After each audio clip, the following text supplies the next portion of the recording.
আগামীকাল এনডিএর বৈঠকে আমন্ত্রণ পেয়েছে এনসিপিআই সাংসদরা। তার আগেই স্পিকারের কাছে গেলেন অভিষেক বন্দ্যোপাধ্যায়।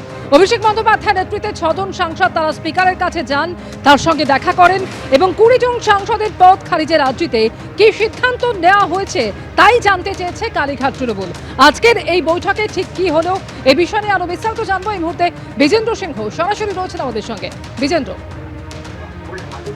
দেখো, এর আগেও স্পিকারের কাছে দেখা করেছিলেন অভিষেক বন্দ্যোপাধ্যায় এবং 20 জন সাংসদ যারা এনসিপিআই হয়ে গেছেন এবং সেপারেট ব্লক চেয়েছেন স্পিকারের কাছে।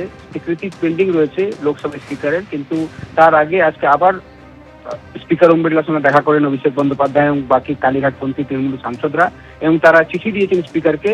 এই 20 জনের যে ডিসকোয়ালিফিকেশনের জন্য চিঠি দেওয়া হয়েছিল সেটাতে যেন স্পিকার দ্রুত সিদ্ধান্ত নেন, তাদেরকে রেকগনিশন করার অপোজ করা হয় তাদের তরফ থেকে। এবং আরো একটা চিঠি দেন অভিষেক বন্দ্যোপাধ্যায় স্পিকারকে, যেখানে যে পুরনো তাদের যে সিটিং অ্যারেঞ্জমেন্ট ছিল যেখানে তিনি প্রাণ করতে বসছেন সেটা ফিরিয়ে দেওয়া হোক তাদেরকে, যেহেতু এই 20 জনকে এখনো রেকগনাইজ করেনি স্পিকার ওম বিড়লা সেপারেট এনসিপিআই সাংসদ হিসাবে।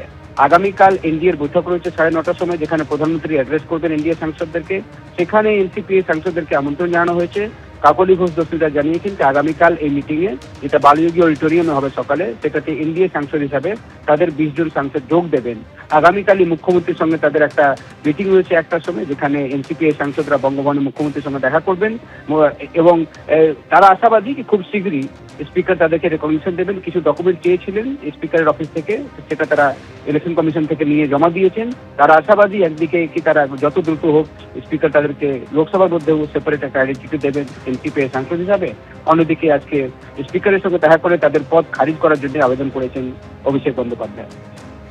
একেবারে অর্থাৎ অভিষেক বন্দ্যোপাধ্যায়ের নেতৃত্বে আজকে 6 জন সাংসদ তারা স্পিকারের সঙ্গে দেখা করলেন এবং মূলত দুটি বিষয়, অর্থাৎ 20 জন সাংসদের পদ খারিজের যে আর্জি তারা জানিয়েছেন তার পরিপ্রেক্ষিতে স্পিকার কি সিদ্ধান্ত নিয়েছেন সেই বিষয়ে তারা জানতে চান এবং একই সঙ্গে লোকসভার আসন বদল নিয়েও স্পিকারের কাছে তারা নালিশ জানিয়েছেন।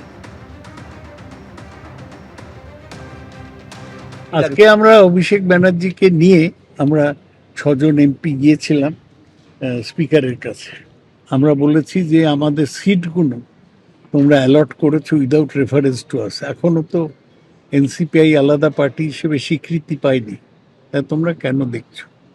আমরা বললাম তোমায় তো আগে জানিয়েছি, আবার চিঠি দিচ্ছি বলে একটা স্পিকারকে 2টো চিঠি দেন। আর ডিসকোয়ালিফিকেশন পিটিশনগুলো এখনো কনসিডার করছো না কেন, এই নিয়ে আমরা চিঠি দিয়েছি। আপনারা কি চাইছেন? দ্রুত স্পিকার সিদ্ধান্ত নিন, ডিসকোয়ালিফিকেশন অন 20 যারা দ্রুত শিক্ষা নিক এবং আমাদের পুরনো সিটগুলো ফেরত দিক। একদম নিয়মের মধ্যেই রয়েছে এবং যে কারণে আমরা একটা অন্য এনসিপিআই এর সঙ্গে রয়েছি এবং নিয়ম মেনেই করা হয়েছে। আমার মনে হয় না যে নিয়মের বাইরে কিছু হয়েছে।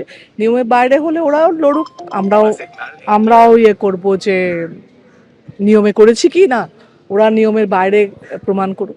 ইলেকশন কমিশনের কাছ থেকে একটা কাগজ আসবে সেটার জন্য, এবং সেটা স্পিকার আলটিমেটলি তো ফাইনাল স্পিকার করবে ডিসিশনটা, সেটার জন্য বোধহয় ওয়েট করছে এবং সেটা হয়েও যাবে খুব শিগগিরই। এবিপি আনন্দ এগিয়ে থাকে, এগিয়ে রাখে।